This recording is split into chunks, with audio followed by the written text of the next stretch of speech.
Hello everyone, welcome to Shah knowledge bank.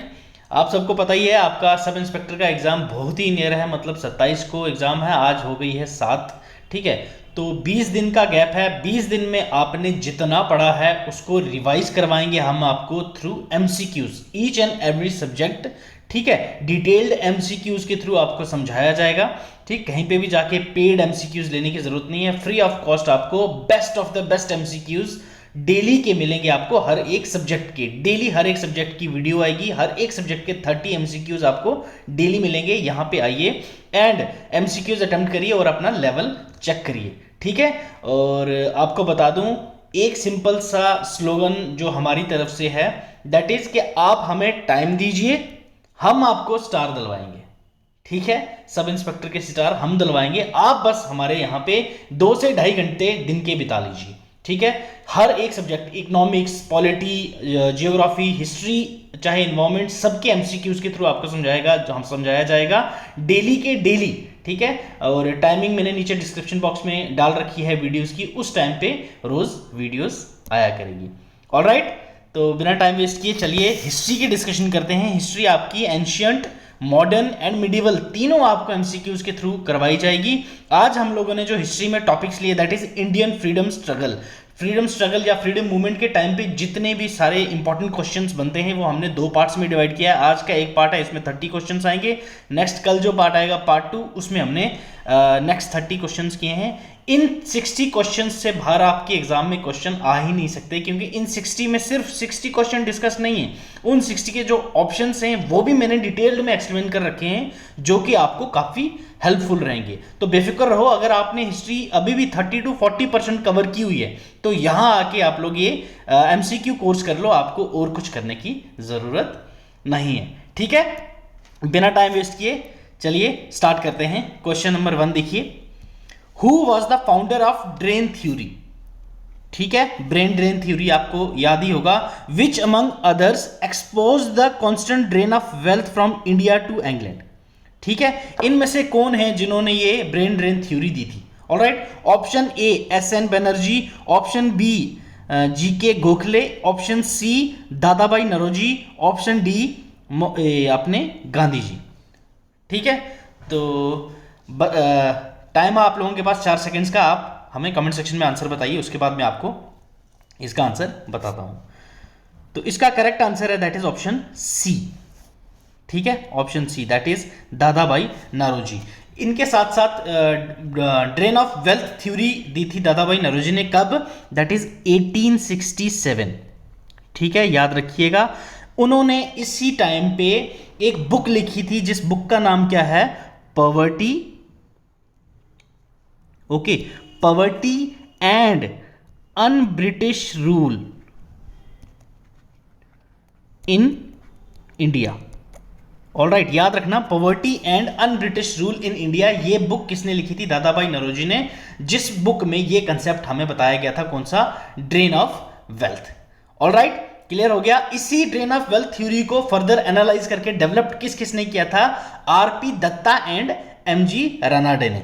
ठीक है, ये चीज याद रखिए। अगर आपको इस क्वेश्चन में दादाभाई नौरोजी ऑप्शन ना देके आरपी दत्ता या फिर एमजी रानाडे दिया होता, तो आपका सही ऑप्शन होता आरपी दत्ता या एमजी रानाडे, उन दोनों में से जो ऑप्शन अवेलेबल होता। अगर दादाभाई नौरोजी ऑप्शन नहीं होता तो ये चीज याद रखिए। ड्रेन ऑफ वेल्थ था क्या चीज, ये कांस्टेंट फ्लो ऑफ जो हमारी वेल्थ का था वो इंडिया से इंग्लैंड जा रहा था।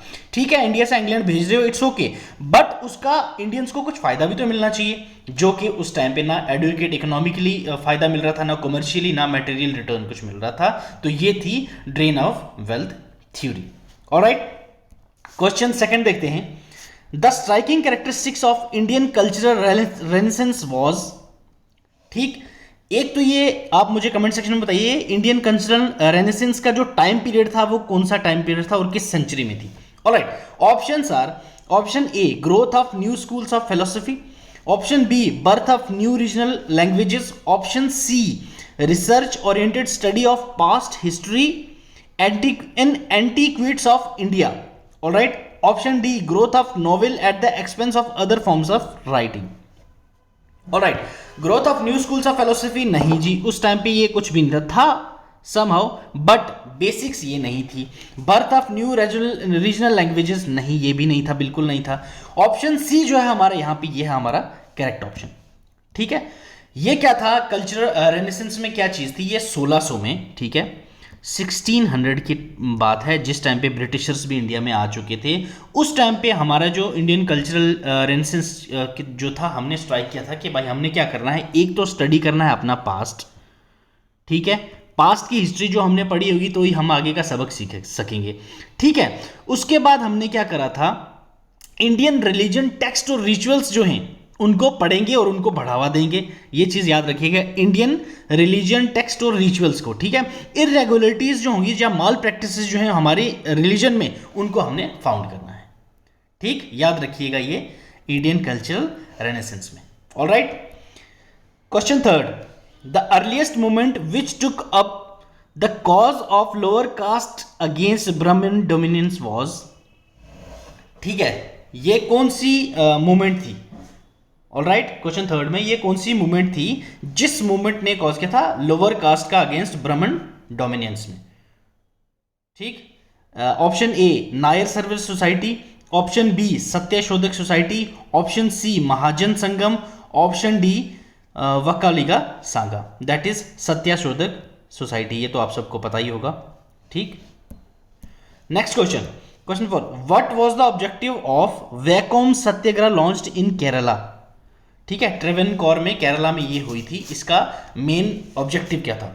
Option A remove untouchability, force the temple authorities to appoint non Brahmin as priest, option C ban the institution of devadasis for temple service, option D open the temple for entry of lower caste avarnas. ठीक है, अब वैकोम सत्याग्रह है क्या चीज, किसने start की थी। इसको स्टार्ट किया गया था किसके द्वारा, दैट इज मान्यथा पद्मभान नायर। ओके, ये जो बंदा था, ये अपने ट्रेवनकोर में इन्होंने ये मूवमेंट शुरू की थी। कितने बंदों के साथ मिलके, दैट इज 500 बंदों के साथ, मोर देन 500 अप्रॉक्स थे। इन्होंने ये सत्याग्रह स्टार्ट की थी किस चीज के लिए, कहां पे, श्री महादेवा टेम्पल था, कहां, ट्रेवनकोर में। उसमें लोअर कास्ट को एंट्री नहीं दी जाती थी, तो उसको, उस सिस्टम को खत्म करने के लिए मन्नथु पद्मभान नायर जी ने, ठीक है, वैकोम सत्याग्रह शुरू किया था। तो ऑप्शन इसका सही कौन सा होगा, that is option D, open the temple for the entry of lower caste avarnas. कौन सा टेम्पल था, टेम्पल का नाम मैंने अभी बताया आपको, Shri Mahadeva temple, Shri Mahadeva temple. All right,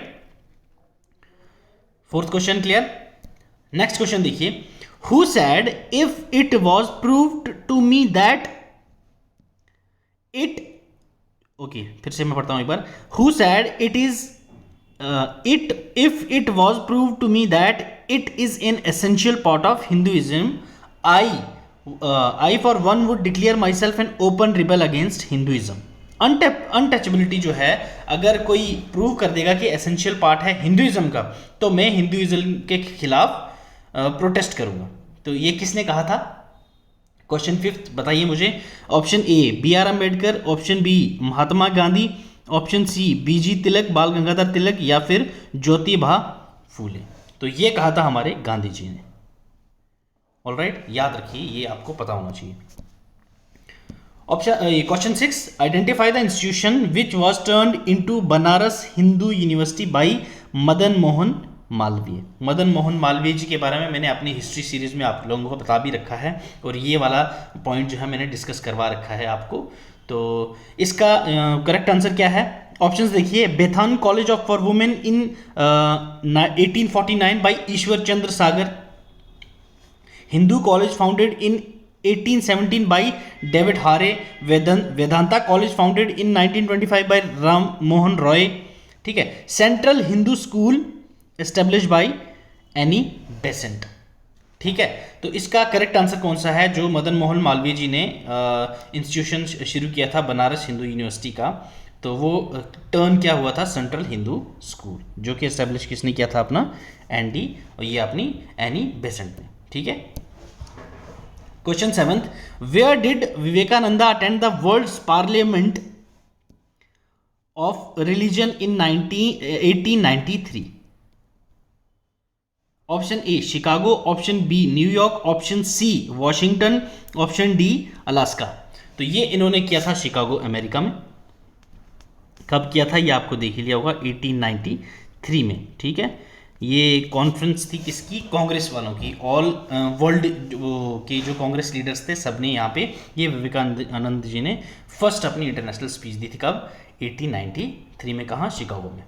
alright, question 8। इन 1888, ठीक है, sir Syed Ahmad founded option A patriotic association, alright, option B upper Indian Mohan Madan association, national conference या मुस्लिम लीग। मुस्लिम लीग आपको पता है कब हुई थी, ठीक है, ये तो हट गया यहीं से। नेशनल कॉन्फ्रेंस भी आपको पता है कब हुई थी, ये भी हट गई यहीं से। अपर इंडिया और ये दो में आप कंफ्यूज हो सकते हो। तो एग्जाम में यही जो क्वेश्चंस होते हैं, ट्रिकी क्वेश्चन होते हैं, आपको जो 50-50% गेस लगाना पड़ता है। तो गेस भी आपने उस हिसाब से लगाना है ताकि अगर फंस जाए क्वेश्चन तो 25% आपके चांस हो कि हाँ हमारे नंबर आ सकते हैं, वरना आपको पता है आपके 0.25 नेगेटिव मार्किंग भी होती है। तो इसका सही आंसर है पेट्रियोटिक एसोसिएशन। ऑलराइट, तो अपर इंडियन मोहम्मदन एसोसिएशन क्यों नहीं हो सकता आपका? क्योंकि आपको पता है हमारे इंडिया में इतनी सारी वॉर्स हुई, इतनी सारी बीच में एक दूसरे को मरवाया गया राजों के थ्रू, एक दूसरे नहीं, तो क्या था, नेशनलिज्म नहीं थी हमारे में। तो इतने जल्दी 1888 में तो नेशनलिज्म आई नहीं थी। अगर आई होती तो हमारी आज़ादी हो गई थी। हमें 1947 में आके हमें आज़ादी नहीं मिलती, इतना टाइम नहीं लगता। गांधी जी 1915 में जब वापस आए उसके बाद उन्होंने अवेयरनेस फैलाई कि हमारे यहाँ पे कुछ नेशनलिज्म की भी कोई एक चीज़ है भाई साहब, वो होगी तभी जाके हमें आज़ादी मिलेगी। क्योंकि वहाँ पर सभी अपने तबके लेके जा रहे थे, हमें मुस्लिमों, हम ये हमारे मुस्लिम्स को अलग इलेक्टोरेट दो, एक जा रहा था डिप्रेस्ड क्लासेस को लेके, मतलब कोई एक इंडिया को लेके नहीं रिप्रेजेंट कर रहा था। तो उसकी वजह से ये आप यहाँ पे ये कैस मार्क कर सकते थे, ये अभी नहीं हो सकता। तो ठीक क्या था? Patriotic association. ऑलराइट, तो इन्होंने ही एएमयू कॉलेज भी फाउंड किया था, sir Syed Ahmad Khan. Question 9। Patriotism is religion and religion is love for India, ये किसने कहा था? ठीक है, patriotism is religion and religion is love for India, किसने कहा था ये? Option A Raj Narayan Bose, option B Swami Vivekananda, option C Bal Gangadhar Tilak, option D Bankim Chandra Chatterjee. तो ये कहा था हमारे स्वामी विवेकानंद जी ने। Alright, question 10। Identify the social reformers of Maharashtra who adopted the pen name Lokhitwadi. ठीक है, क्वेश्चन 10 है, देख लो। लोखितवाड़ी जो है वो किस रिफॉर्मर को नाम दिया गया था? ऑलराइट, ऑप्शन हैं आपके आत्माराम पांडुरंग, बी बाल गंगाधर तिलक, सी गोपाल हरि देशमुख, डी कृष्ण शास्त्री। ऑलराइट, तो इसका करेक्ट आंसर है दैट इज हमारा ऑप्शन सी गोपाल हरि देशमुख। इनको देशमुख नाम भी दिया था इनके पेरेंट्स ने, मतलब इनको देशमुख ही बोलते थे। ऑलराइट, तो ये एक सोशल रिफॉर्मर थे, थिंकर थे एंड राइटर थे। कहाँ से? महाराष्ट्र से। ठीक है, ठीक है, 10th क्वेश्चन हो गया। 11th one, who among the following was the minister and chief advisory of नाना साहब पेशवा? और ये सेक्रेटरी भी रहे थे किसके? नाना साहब पेशवा टू के। तो इनमें से कौन से थे वो? वाजिद अली शाह, आजिमुल्ला खान, मौलवी अहमद शाह, अमीरुल्लाह खान। बताइए मुझे कमेंट सेक्शन में इसका आंसर क्या हो सकता है। ठीक है, करेक्ट आंसर इज बी। ठीक है, इनको दीवान आजिमुल्ला खान भी बोला जाता है। ठीक है, दीवान आजिमुल्ला खान। और इनको एक नाम दिया जाता है जिससे ये जाना जाता है, दैट इज क्रांति दूत, एम्बेसडर ऑफ रेवोल्यूशन, इसका मीनिंग है। ठीक है, इस वर्ड का एम्बेसडर ऑफ रेवोल्यूशन, क्या वर्ड था ये? क्रांति दूत, क्रांति दूत। ठीक, क्रांति दूत, याद रखिए। ओरिजिनल नेम ऑफ बंदा बहादुर वाज, बताइए मुझे। महेश दास, लक्ष्मण दास, द्वारका दास, हरनाम सिंह। बताइए, जो बंदा बहादुर थे उनका ओरिजिनल नाम क्या था? तो उनका ओरिजिनल नाम था लक्ष्मण दास। ठीक है, उनका ओरिजिनल नाम क्या था? लक्ष्मण दास, या फिर हम इनको बोल सकते हैं माधव दास। ऑलराइट, लक्ष्मण दास या माधव दास ये इनका नाम था। और ये कौन थे? ये फर्स्ट सिख मिलिट्री लीडर्स थे जिन्होंने लड़ा था किसके खिलाफ? मुगल्स के खिलाफ। Alright, first Sikh military leader थे जिन्होंने मुगल्स के खिलाफ लड़ा था। ऑलराइट, क्वेश्चन 13, विच सिख गुरु बिगिन सच्चा पातशाह? ठीक है, ऑप्शन ए गुरु गोविंद सिंह, गुरु हरगोविंद, गुरु तेग बहादुर, गुरु अर्जन देव। तो इसका सही आंसर है दैट इज ऑप्शन बी, गुरु हरगोविंद। ठीक है, क्या? गुरु हरगोविंद। सच्चा पातशाह को क्या बोला जाता है? इसका मीनिंग क्या है? That is true king. ठीक है, ट्रू किंग बोला जाता है सच्चा बादशाह। Alright, which one of the following Sikh Guru enjoyed the rank of 5000 जात या 5000 सवार अंडर द मुगल रूल्स? ठीक है, तो ये थे गुरु Govind Singh. Okay, the transformation of Sikhs into military fighting community was begin by? कौन से गुरु थे जिन्होंने सिख्स को फाइटिंग कम्युनिटी और मिलिट्री में ट्रेन करने का ट्रांसफॉर्म किया था? ठीक है, तो वो थे Guru Hargobind. Alright, question 16, which one of the following sets of power constituted the anti British front in 1718? इनमें से कौन सी थे जिनको हमने एंटी ब्रिटिश फ्रंट का नाम दिया था? Option A Nizam, Mysore, Berar, Marwar. ठीक है, ऑप्शन बी निजाम, बेरार, रोहिलाज, मराठास। ठीक, C Marathas, Mysore, Berar and Nizam. D Mysore, Marathas, Rohillas and Berar. तो करेक्ट आंसर है इनका ऑप्शन ए निजाम, मैसूर, बेरार और मारवाड़ जो था ये थे एंटी ब्रिटिश फ्रंट के अंदर, जिनको 1780 में एंटी ब्रिटिश फ्रंट का नाम दिया गया था। Alright, in which book did Dadabhai Naoroji presents his drain of wealth theory? ये मैंने आपको स्टार्टिंग में बताया, इस बुक का नाम मैं आपको नहीं बताऊंगा। इस 17 क्वेश्चंस का, ठीक है, 17th क्वेश्चन का आप आंसर मुझे कमेंट सेक्शन में बताइए कि इनमें से कौन सी बुक दादाबाई नौरोजी ने लिखा था जिसमें ड्रेन ऑफ वेल्थ का कंसेप्ट दिया था।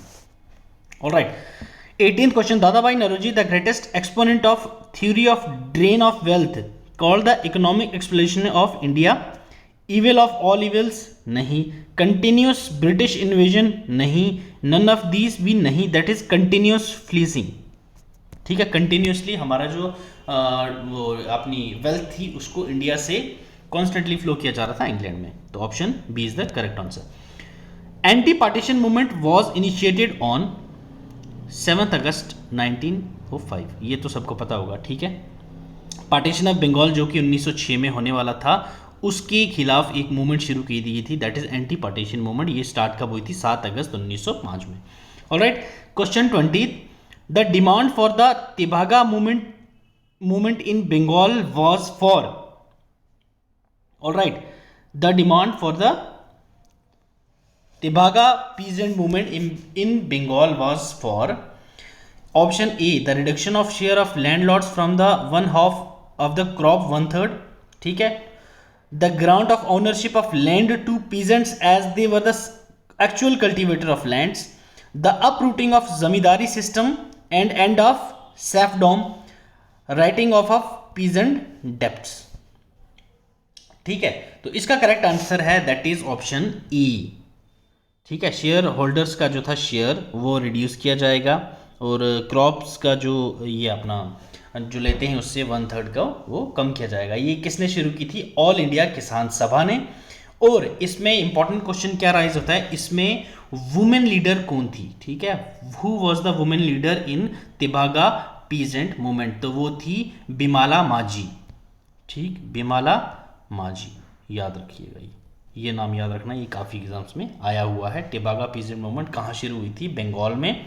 किसके खिलाफ हुई थी? ये किसानों के खिलाफ, लैंडलॉर्ड्स के खिलाफ। वुमेन लीडर कौन थी इसमें? Bimala Majhi. Alright, next one is 21, Annie Besant was responsible for starting home rule league movement? बिल्कुल सही। The founder of theosophical society थी या नहीं? बताइए आप। Once the president of Indian national Congress? बिल्कुल सही। तो सेकंड वन नहीं है, बाकी दो ऑप्शन ठीक है, that is 1 in 3, option C is the correct answer. The Ilbert Bill controversy was related to imposition of certain restriction to carry arms by the Indians. Okay. Imposition of restriction on newspaper magazines published on Indian languages. बिल्कुल नहीं, ये दोनों नहीं, option गलत हैं. Option C, removal of disqualification impose on Indian magistrate with the regard to the trial of Europeans. All right, option C देखिए. And option D, removal of duty on important cotton cloths. ये भी नहीं है, तो ये तो हो गया गलत. तो सही आंसर है हमारा दैट इज सी. 22 का आंसर आ गया C, removal of disqualification imposed on the Indian magistrates with regard to trial of the Europeans. अब ये इल्बर्ट बिल है क्या? इल्बर्ट बिल तब थे वाइसराय कौन? रिपन. ठीक है, रिपन जी कब की बात है? 1884 में. 1884 में उन्होंने क्या किया था? इन्वॉल्वमेंट ऑफ लोकल्स होगी किसमें? जुडिशरीज में, कि यूरोपियंस के ऊपर कौन रूल कर सकता है या फिर कौन जुडिशरी में बैठ सकता है, दैट इज इंडियंस. किसने बोला था? ये रिपन ने. ये बड़े अच्छे आदमी थे, इन्होंने ये मूवमेंट लाई थी, तो इंडियंस के लिए उन्होंने काफ़ी अच्छे काम किए थे. तो इसी बिल को पास करने के बाद ही 1884 में इनको रिमूव कर दिया गया था एज अ वाइसरॉय. ठीक है, हटा दिया गया ऐसे कि भाई साहब ये तुम तो हमारे साथ हो, तुम तो इंडिया को लपड़ मारना है और तुम साला चॉकलेट खिला रहे हो, ऐसा थोड़ी चलेगा. तो इनको हटा दिया गया क्योंकि अच्छा काम कर रहे थे. इन्होंने ही जुडिशरी सिस्टम में जो इंडियन लोकल्स थे उनको ऐड करना शुरू किया था. ठीक है. 23, the Radcliffe committee was appointed to solve the problem of minorities in India. All right. Give effect to the independence bill. ठीक है जी. C, delimit the boundaries between India and Pakistan. Inquire into the rates of East Bengal. बिल्कुल नहीं, option C is the correct answer. ठीक है, ये तो आप सबको पता होगा, बच्चों वाले क्वेश्चंस हैं. अब ये मीडियम लेवल के क्वेश्चंस आपको दिए, नेक्स्ट वाले में थोड़े से टफ वाले डालूंगा. Alright. The partition of Bengal made by Lord Curzon in 1905 lasted until. ठीक है. Options are the first world war when Indian troops were needed by the British in. नहीं जी, बिल्कुल नहीं, ये कहाँ पहुँच गई? 1914 में. B, king George V abrogated the Curzon act at the royal durbar in Delhi. ठीक है, in 1911. All right. Option C, Gandhi ji launch the civil disobedient movement. नहीं, इसके लिए नहीं था वो. The partition of India in इतना वेस्ट बंगाल इन ईस्ट. नहीं, बिल्कुल ये भी नहीं था इसका. तो करेक्ट आंसर क्या है 24 का? That is option B. King George जो थी उनने एब्रोगेट कर दिया था. कब? ये 1911 में पार्टीशन ऑफ बंगाल को. ये 1911 तक ही चला था अपना पार्टीशन ऑफ बंगाल, मतलब फिर से बाद में जो पार्टीशन था उसको एक कर दिया था. ठीक है. What was or were the objective or objects of Queen Victoria's proclamation in 1858. 1857 में जो फर्स्ट वॉर ऑफ इंडिपेंडेंस हुई थी हमारी, उसके बाद क्वीन विक्टोरिया की प्रोक्लेमेशन आई थी, तो उसमें क्या क्या था भाई साहब देखिए. Option A, to disclaim an intention to annex Indian state. ठीक है. ऑप्शन बी, मतलब first second one is to place the Indian administration under the British crown. ठीक है. Third one is to regulate East India companies trade with India. तो आप बताइए मुझे कौन सा इनमें से करेक्ट है फिफ्थ का. ठीक है, ये वाला तो ईस्ट इंडिया कंपनी को तो इधर से हमने एब्रोगेट ही कर दिया था, हटा दिया था कि भाई साहब अब जो है क्वीन विक्टोरिया रूल करेगी, ईस्ट इंडिया कंपनी कोई काम नहीं है, तो ये गलत है. तो first and second, that is option A is the correct answer. 26, the word Adivasi was used for the first time to refer the tribal people by. किसने? जो आदिवासी वर्ड था वो किस व्यक्ति ने दिया था? Mahatma Gandhi, Thakkar Bappa, Jyoti Phule, B R Ambedkar. I know आपने ये नाम भी सुना होगा, ये भी सुना होगा, ये भी सुना होगा. तो जो आदिवासी वोट दिया था वो इन्होंने दिया था. ठीक है, Thakkar Bappa. Alright. The educated middle class in India. ठीक है, जो एजुकेटेड मिडिल क्लास थी इंडिया की, उन्होंने इनमें से क्या किया था? अपोज की थी 1857 वाली रिवॉल्ट, सपोर्ट की थी 1857 वाली रिवॉल्ट, और या फिर न्यूट्रल रहे थे इस रिवॉल्ट के लिए, या फिर इन्होंने नेटिव रूल्स जो थे लोकल उनके खिलाफ लड़ा था. तो इसका करेक्ट आंसर क्या है? ये जो अपर ये एजुकेटेड मिडिल क्लास वाले थे ये न्यूट्रल रहे थे 1857 वाले रिवॉल्ट के लिए. Option C is the correct answer. Option ये question number 28, with reference to the revolt of the year who of the following was betrayed by friend, captured and put into death by Britishers. ठीक है, revolt of the year है, उसमें से कौन से दोस्त को बिट्रे करके कैप्चर किया और मार दिया गया ब्रिटिशर्स के द्वारा। ऑप्शन ए नाना, ये अपना that is Nana Sahib, option B Kunwar Singh, option C Khan Bahadur Khan, option D Tatya Tope. तो इनका सही आंसर है that is option D Tatya Tope. Alright, question 29, the meeting of Indian and British political leaders during 1930 to 1932, मतलब first second and third round table conference, ठीक है, London has often been referred as the first second and third round table conference, it would be incorrect to refer them as such because, ठीक है, इनमें से कौन सा वाला incorrect statement है जो first second and third round table conference के खिलाफ गलत है। Option A the Indian national Congress did not take part in two of them, बिल्कुल इन्होंने लिया था। Indian parties other than the Indian national Congress participated in conference represent sectional interest not the whole India, बिल्कुल सही बात बोली। सभी जाके अपना, किसी को रिजर्वेशन चाहिए थी, किसी को मुस्लिम लीग बनानी थी, तो वहाँ पे कोई इंडिया को रिप्रेजेंट नहीं कर रहा था, अपनी सोसाइटी को रिप्रेजेंट कर रहे सारे। Option C the British Labour Party had written from the conference thereby making the proceeding of conference partisans, बिल्कुल ये बात भी है। लेबर पार्टी जो थी वहाँ की एटली की, तो जो आ रहे थे बाद में, ये बिल्कुल सही बात है। Option D is the correct answer, इसका मतलब इनकरेक्ट यही बचेगा। It was an instant of a conference held in 3 sessions, not the 3 separate conference, बिल्कुल एग्जैक्टली सही बात है। Okay, question 30, which of the following is not correct about the cabinet mission plan, ठीक, provisional grouping सही बोले हो sir, interim cabinet India बिल्कुल ये भी था, एक्सेप्टेंस ऑफ पाकिस्तान ये कहीं भी नहीं था भाई, कैबिनेट मिशन प्लान का ये वाला, इसमें ये नहीं, मतलब नॉट करेक्ट बोला है तो ये हो गया था। तो कॉन्स्टिट्यूशन फ्रेमिंग राइट ये भी था। तो ये थे आज के 30 क्वेश्चंस। इसकी पीडीएफ आप हमारे टेलीग्राम चैनल से शाह नॉलेज बैंक से डाउनलोड कर सकते हैं। उसका लिंक जो है मैं डिस्क्रिप्शन बॉक्स में दे दूंगा, वहाँ से आप विद आंसर्स इसकी पीडीएफ वहाँ से देख सकते हैं।